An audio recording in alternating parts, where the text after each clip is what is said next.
सारे पंचायतों का हम लोगों ने एक तरीका बनाया है, हर पंचायत में जाएंगे और आपको तरीका बताएंगे।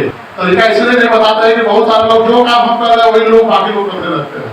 जैसे हम लोग हर वोटर के पास जाएंगे, कैसे जाएंगे इसकी तरीका आपको चुनाव में पता चल जाएगा। एक एक वोटर के पास वोट मांगने जाएंगे, ये पहला तरीका है। इससे क्या फायदा हुआ कि जो वोटर वोट में पड़े हैं उनके बगल में जो स्नातक बंधु छूट गया है उनकी छटपटाहट देखेगा, हम वो करते हैं भैया वोटर नहीं पड़ेगा, हमने जब देना था तो देना, उस समय नहीं थे तो कैसे बनोगे, 2026 में बनिएगा। तो कहीं ना कहीं जो स्नातक किए हुए लोग हैं उनमें एक छटपटाहट आ गई है वोटर बने। और मैं दावे के साथ कहता हूँ पहली जीत मेरी यही है कि आप बताइए 90,000 से 1.5 लाख, तो पहला जीत हम लोग जीते हैं, हम लोग 60,000 वोटर बनाए। तो पहली जीत हम लोग की यही है।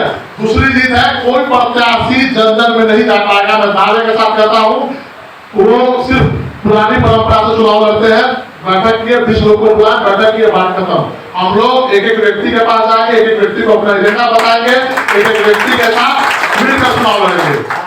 तीसरी राजनीति क्या है, जैसे ही बड़े बड़े लोग अब आपको कहेंगे, हम कहते थे जब आप वोटर बन जाइएगा तो आपके यहाँ लाल बत्तियों का तांता लग जाएगा, वोटर बनाने कोई नहीं आएगा, वोट मांगने हजारों लोग आएंगे। बस आप लोगों को एक मुट्ठी बांध लेना है, खोलना नहीं है। राकेश रोशन के साथ जिस ताकत से आप खड़े रहिए, तुरंत में बदलाव होगा। और राजनीति सिर्फ स्नातक बंधु, हर स्नातक भाइयों को रोजगार चाहिए। अगर एम्स बनता तो हमारे मुजफ्फरपुर के आसपास में जो इलाके हैं तिरुपति में बनता तो कितने भाइयों को रोजगार मिलता, आप सोच। मुजफ्फरपुर का एम्स दरभंगा में बन गया, चलिए दरभंगा का भी विकास होना चाहिए। दरभंगा में एम्स बना, हमको कोई दिक्कत नहीं है। हमारे मुजफ्फरपुर में एयरपोर्ट बन जाता, वो भी नहीं बना, चलिए उसमें भी कोई दिक्कत नहीं है, वो भी दरभंगे में बन गया।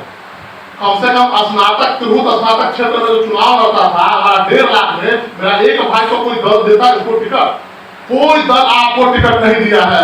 आप अगर देख लीजिएगा संरचना के हिसाब से, राजद ने भी बाहरी को उम्मीदवार बनाया है, जदयू ने भी बाहरी को उम्मीदवार बनाया है। तो आपके पास एक विकल्प के रूप में स्वतंत्र रूप से आपके बीच का बच्चा खड़ा है। अब तक आपने बेटा जैसन को वोट दिया है, इस बार मौका है कि अपने बेटा को वोट दीजिए। तो आप सोच लीजिए, दरभंगा की राजनीति हमारे तुरंत में की जा रही है। एयरपोर्ट हमारे यहाँ नहीं बना, कोई दिक्कत नहीं है, एम्स नहीं बना, कोई दिक्कत नहीं है, उम्मीदवार भी हमारे यहाँ आ गया है दरभंगा का। आप सोच सकते हैं राजनीति हमारी तुरंत की किस तरह बदल रही है।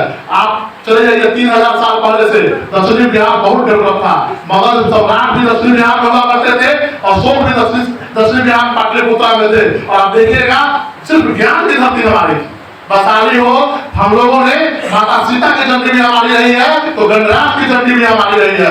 सिर्फ हम ज्ञान की धरती से पैदा किए हैं। सोचनीय विषय है कि 1.5 लाख की आबादी का पढ़ा लिखा वर्ग का व्यक्ति कोई बाहरी प्रतिनिधित्व करेगा, इसका मतलब क्या है? सोनिया गांधी भी प्रधानमंत्री बन सकती थी, बहुमत पूरे उनके हाथ में था, फिर क्यों नहीं बनी? कि बाहरी थी। अगर आप देखिएगा तो जो बाहरी राजा बाबर यहाँ आया था वो राजा बना, आपको दिक्कत महसूस हो गया कि अफगानिस्तान का था, अकबर बाहरी था तो दिक्कत हो गया। तो फिर आज क्यों नहीं दिक्कत हमारे तिरुपतिवासियों को कि दरभंगा का व्यक्ति हमारे माथे पर नाचने आ रहा है? तो आपको सोचना होगा।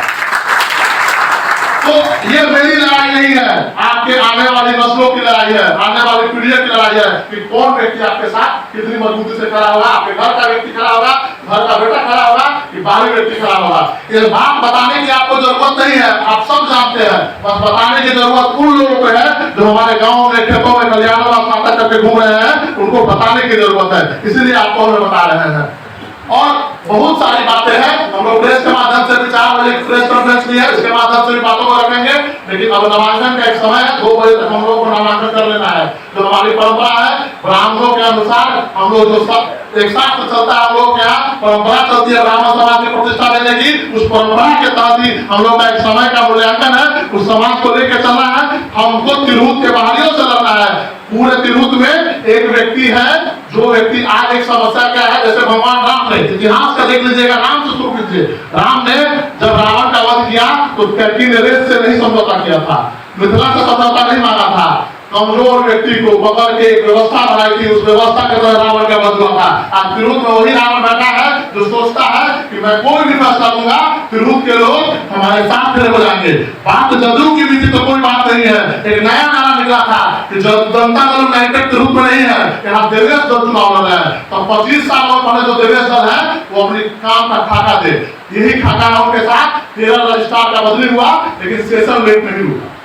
13 रजिस्ट्रार का बदली करने का हमको ताकत है, लेकिन विद्यार्थियों को, छात्रों के लिए जो 3 साल का स्नातक कर सकते हैं उनको 600 साल में करना पड़ता है। तो सोच लीजिए कि काम क्या किए हैं। रजिस्ट्रार के बदली करने में टाइम लेता है, सबको पता है।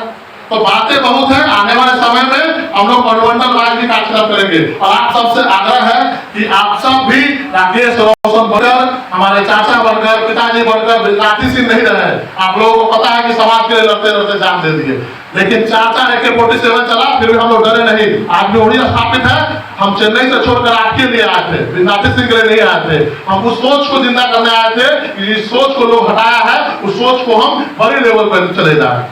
बात लोक जनशक्ति पार्टी रामविलास पासवान से इस्तीफा देने की नहीं है। लोक जनशक्ति पार्टी रामविलास जब बनी थी उसकी सोच थी बिहार फर्स्ट, बिहारी फर्स्ट। उस सोच को हम तिरहुत में लागू करेंगे। जिस चीज को चिराग पासवान जी ने छोड़ दिया है उस चीज को हम लंबा राजनीति में लेकर चलेंगे। हम रामविलास पासवान के अनुयायी है, हमारे पिताजी भी रामविलास पासवान के सिद्धांतों विचारों को चले थे। हम रामविलास पासवान के बिहार फर्स्ट, बिहारी फर्स्ट की यात्रा को तिरहुत नहीं उत्तरी बिहार में जिंदा करेंगे और जन जन तक ले जाएंगे। बस आप लोगों का एक साथ है, आशीर्वाद है, स्नेह बना रहे। बिहार फर्स्ट, बिहारी फर्स्ट तिरहुत में लागू होकर रहेगा। जय हिंद, जय भारत।